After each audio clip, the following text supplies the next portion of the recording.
அப்போ இது ஒரு அந்த ஜியாகிரபிக்கல் பேக்ரவுண்டு, புவியியல் சூழல். நபி ஸல்லல்லாஹு அலைஹி வஸல்லம் காலத்தில் ஊர்கள் எப்படி இருந்துச்சு, அந்த எந்தெந்த ஊரில் எந்தெந்த அரசாங்க நிர்வாகங்கள் இயங்கிட்டு இருந்துச்சு, அந்த அரசாங்க நிர்வாகத்துடைய வருமானங்கள் எது அப்படிங்கிறதெல்லாம் ஒரு லிஸ்ட் எடுத்து பார்த்தாச்சு.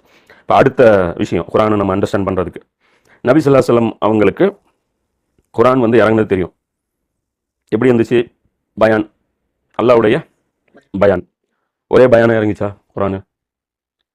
எத்தனை பயானம் இறங்கிச்சு? நூற்றுக்கணக்கான பயான்களாக இறங்கிச்சு. ஒரு சூறா ஒரு பயான் கிடையாது, ஒரு ஜுஸு ஒரு பயான் கிடையாது.